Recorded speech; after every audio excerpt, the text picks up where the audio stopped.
tell you a little bit about it. From what I gather, it's First World War era material, shot by a British official cameraman, a newsreel cameraman in Palestine, the Middle East, kind of what's called the Holy Lands, around the First World War. And it's been discovered, or it's been seen by these researchers who are making this new film about Palestine based on archive film. And it is really important, and I know the collection to a certain extent, and what strikes me about it is it's quite an ethnographic collection. Although it's mainly about warfare, actually it explores the local people and the customs of the area, the great archaeological and architectural sites. And so, although the collection's been there for a long time, maybe it hasn't been used in this way before for its kind of historical value. So I'm excited about it. I'm really looking forward to seeing it this afternoon. And I suppose you'd say it's part of a tradition of cinema where you take the archival film, much like, the very first films like Fall of the Romanov Dynasty, etc., where filmmakers took archive film from an earlier era to make montage histories using cinema. So it's part of that tradition. It's a modern version of, if you like, the Fall of the Romanov Dynasty or any of those famous films from the early time of cinema. Okay, it was shot by newsreel cameramen, but they were then brought into the British Army and they were given a military uniform. They were paid by the army and they were housed by the army, they were billeted by the army, and they were conducted by a military intelligence officer, and they're always transported around the place in a military vehicle. So although they were commercial newsreel cameramen, they were well controlled by the state. And I think that in spirit they were supportive of the British Army's role, of course, you would expect them to be. But I think also that they were men who had a newsreel sense, had a news sense. So often the material can be quite graphic. And I would say the thing I'm interested in about these early films, such as Battle of Arras and Battle of Somme, is that they're right at the beginning of a kind of documentary genre and a propaganda genre. And I think those films can be confusing because they show both of those tendencies. They can be both propagandist in supporting the British Army, particularly in the intertitles, which is effectively the commentary, but sometimes the footage in between betrays the propaganda. It's not always clear to see who's winning. You can see that the British soldiers who are waving at the camera, trying to show a good light, are also going through terrible conditions. And in Battle of Arras, you don't see dead British soldiers, but you do see a handful of dead Germans. So obviously that's propaganda for the British, but actually it's quite clever propaganda because it also, by inference, gives to a British audience what it would be like for a British soldier. So if there are German soldiers dying, there must be British soldiers dying. So I'd say those films can be really difficult to classify because they have these contrasting emotions.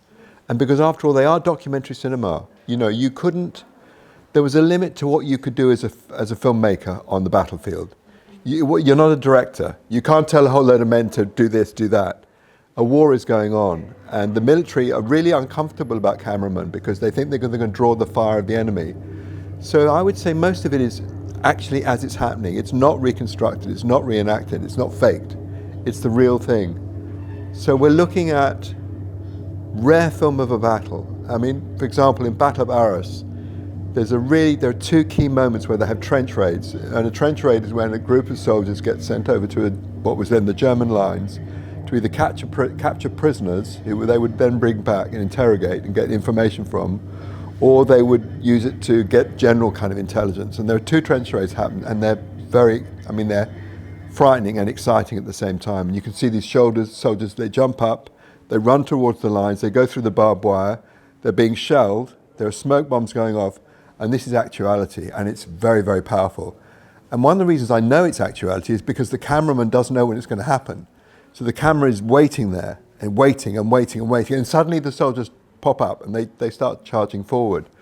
So now that wouldn't happen in a feature film, would it? The feature director would say, okay, now action, you guys run forward. That doesn't happen in this film. What else can I say about it? I think the other thing it conveys for me, and a lot of writers said this at the time, commentators, that actually fighting is really being a navvy in uniform. And a navvy is an English term for a road builder, a guy doing heavy labor. And you're reminded in these films that, and it's the same today, but particularly during the First World War, lots of the work of a soldier wasn't fighting, it was digging holes, it was carrying shells, it was doing hard physical labour and walking, carrying big packs.